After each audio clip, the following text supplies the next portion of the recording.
700 نیکیوں کے برابر، کتنی 700 نیکیوں کے برابر لکھی جاتی ہے، اور حرم شریف کی ایک نیکی 1 لاکھ کے برابر ہے. تو ہر قدم کے بدلے کتنا ملے گا؟ جو پیدل حج کرے گا، جو پیدل حج کرے گا تو ہر قدم کے بدلے، مطلب مکہ شریف سے مینا پیدل جائے، مینا سے مزدلفہ، مینا سے وقوف عرفہ کے لیے پیدل جائے، وقوف عرفہ سے مزدلفہ کے لیے آئے، پھر مزدلفہ سے مینا کے لیے آئے، پھر مینا سے طواف افاضہ کے لیے پیدل جائے، تو ہر قدم کے بدلے اللہ تعالیٰ 700 کروڑ لے گا. کتنی؟ 700 کروڑ. عزیزان ملت اسلامیہ میں عرض کر رہا تھا کہ اس بات کا خیال رکھیں کہ مسجد میں داخل ہوتے وقت نیت کیا کر لے؟ نویت سنت الاعتکاف. نویت ہو، اور اگر یہ یاد بھی نہیں، اگر یہ یاد نہیں ہے آپ کو، تو اتنا زبان سے اردو میں کہہ لے کہ میں نے اعتکاف کی نیت کر لی. اور زبان سے بھی نہیں کہہ سکتے تو دل میں سوچ لے کہ میں نے اعتکاف کی نیت کی. اتنا تو کر سکتے ہیں. لیکن بغیر اعتکاف کی نیت کے اگر آپ نے زمزم شریف پیا گناہ نہیں کیا. تو عزیزان ملت اسلامیہ، آقا کریم صلی اللہ علیہ وسلم نے ارشاد فرمایا کہ جو اپنے گھر سے کعبہ کی طرف چلتا ہے تو ہر قدم کے بدلے اس کو ایک نیکی لکھی جاتی ہے، ایک گناہ میں بخشا جاتا ہے. اور جو طواف کعبہ کے بعد 2 رکعت واجب طواف رکعت نماز پڑھتا ہے تو اللہ تعالیٰ حضرت اولاد اسماعیل میں سے ایک غلام آزاد کرنے کا ثواب اساتا ہے. پھر آقا نے فرمایا کہ 2 شخصوں سے، ایک انصاری تھے ایک صحابی، کہ جب کوئی سعی کرتا ہے، یعنی صفا سے مروہ اور مروہ سے صفا تک کوئی سعی کرتا ہے تو اللہ تعالیٰ 70 غلام آزاد کرنے کا ثواب دیتا ہے. اور پھر جب وقوف عرفہ کرتا ہے تو اللہ کی رحمت، اللہ آسمان دنیا کی طرف تجلی فرماتا ہے، ارشاد فرماتا ہے یہ میرے بندے میری رحمت کے طلبگار ہیں، میری رحمت طلب کرنے کے لیے آئے ہیں. فرشتوں سے اللہ تعالیٰ ملاقات فرماتا ہے، فخر فرماتا ہے، ارشاد فرماتا ہے اے فرشتوں تم کہاں ہو جاؤ، میں نے انہیں بھی بخش دیا، اور یہ جن کے لیے دعا کریں گے میں نے انہیں بھی بخش دیا.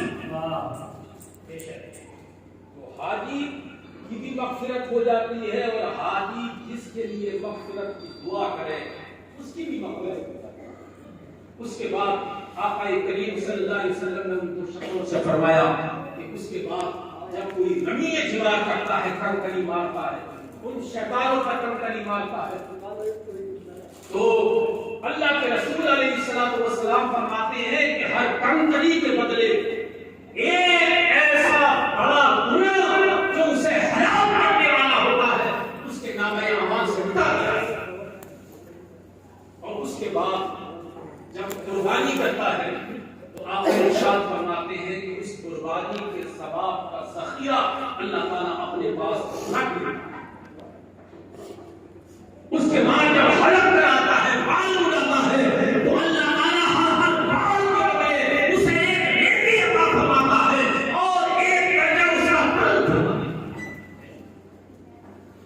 اور اس کے بعد جب طواف افاضہ کرتا ہے، جو طواف زیارت کہنا تھا، تو ایک فرشتہ آتا ہے اور اس کے شانوں پر ہاتھ رکھ کے کہتا ہے اے حاجی تجھے مبارک ہو، اللہ نے تیرے جتنے بھی گزشتہ گناہ تھے سب گناہ تیرے معاف فرما دیے، اب آئندہ عمل کرنا رہے،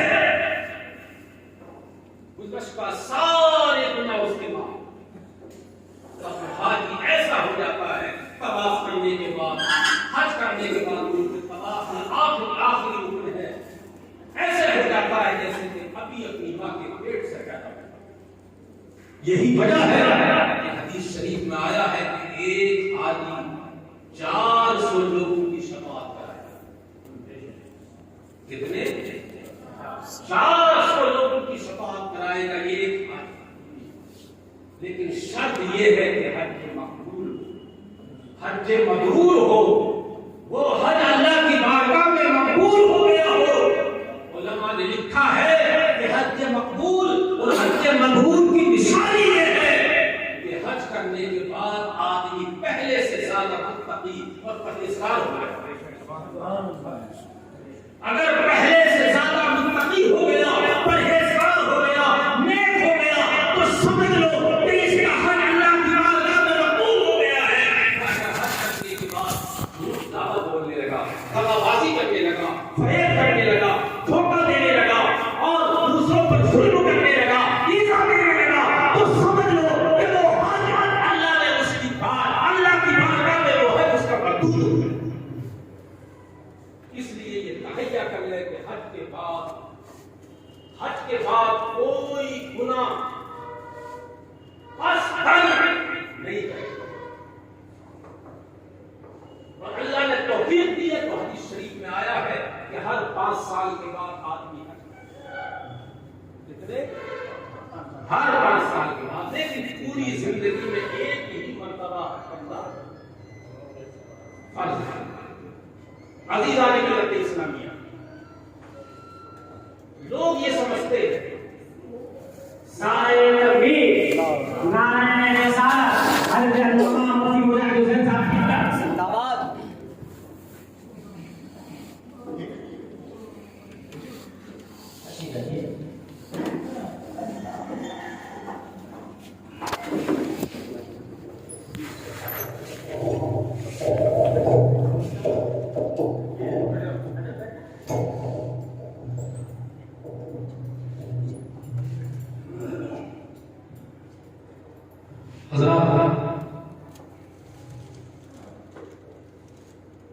جو پرانے حاکم تھے تو اکثر یہ دیکھا گیا ہے کہ نئے حج کرنے والوں کو بڑے ڈراتے ہیں کہ بڑا مشکل کام ہے، بڑا مشکل کام ہے۔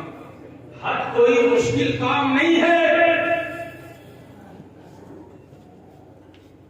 حج کے ارادے سے جو نکلتا ہے اللہ تعالیٰ مدد کے لیے فرشتے دے دیتا ہے، اس کے لیے آسان ہو جاتا ہے۔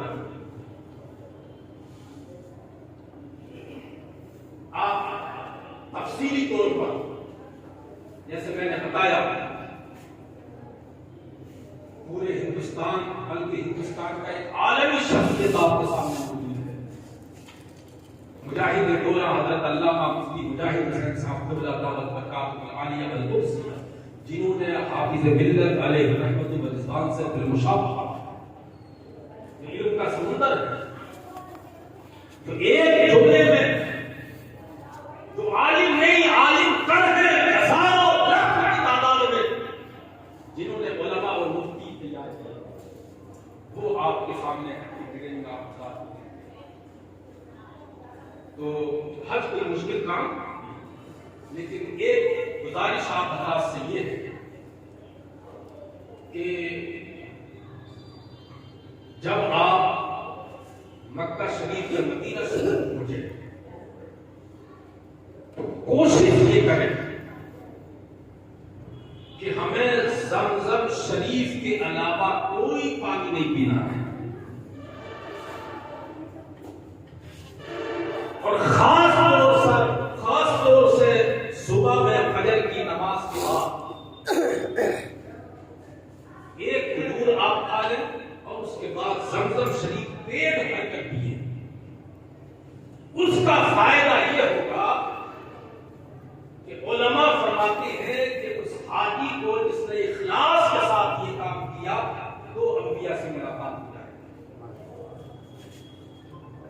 کتنی؟